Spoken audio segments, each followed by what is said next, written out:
आपल्याला एक उदाहरण दिलेलं आहे आणि ते आपल्याला सोडवायचं आहे. काय आहे प्रश्न बघा. क्रमवार संख्या ओळखणे. 2, 5, 10, 17 आणि रिकामी चौकट दिलेली आहे. त्यानंतर 37 ही संख्या लिहिलेली आहे. म्हणजे आपल्याला रिकाम्या चौकटीत कोणती संख्या येईल ते शोधून काढायचं आहे. मग आपण हे उदाहरण कसं सोडवायचं ते बघा ना. आपण काय करूया, वर्ग काढून आपण हे गणित सोडवूया. 1 पासून वर्ग काढूया. आता 1 चा वर्ग किती रे मुलांनो? 1. अगदी बरोबर. मग या 1 मध्ये आपण परत 1 मिळवूया.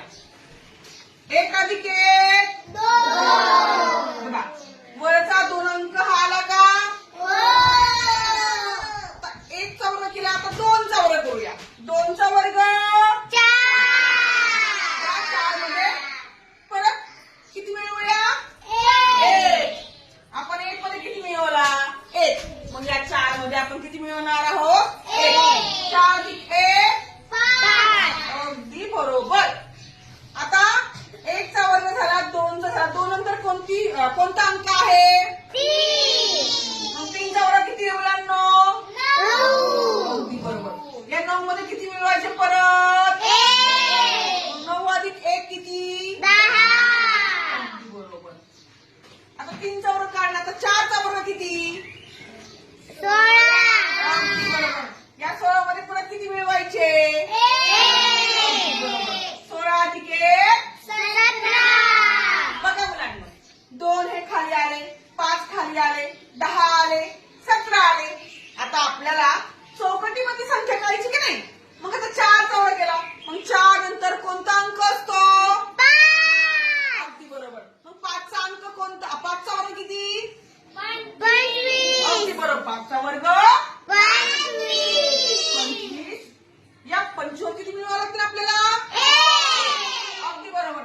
25 अधिक 1 26. म्हणजे चौकटीत कोणती संख्या घ्यायची आता आपल्याला?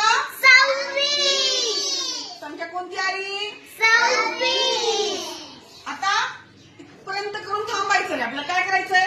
हे 37 कसे आले ते पण बघायला लागेल आपल्याला, हो की नाही. आता आपण 5 चा वर्ग केला. 5 नंतर कोणता अंक असतो? 6. बरोबर. मग आपण 6 चा वर्ग करूया. 6 चा वर्ग किती मुलांनो? 36. Very good. 36 मध्ये किती मिळवावं लागतील आपल्याला परत? 1. त्याच्याप्रमाणे 1. 36 अधिक 1 किती आले? 37. आले का? 37 खाली आले की नाही?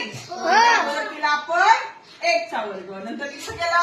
2 चा वर्ग. नंतर 3 चा वर्ग केला. नंतर 4 चा केला. नंतर 5 आणि नंतर 7. अशा प्रकारे आपण 6 पर्यंत वर्ग करून त्यामध्ये 1 मिळवला आणि वरची संख्या आली का नाही खाली? बरोबर. 2 ला 2, 5 ला 5, 10 ला 10, 17 ला 17. चौकटीत संख्या पण आपण काढली 26 आणि 37 ला 37. समजलं बघा तुम्हाला? अशा प्रकारे उदाहरण आले आपण असं सोडवायचं. समजलं ना?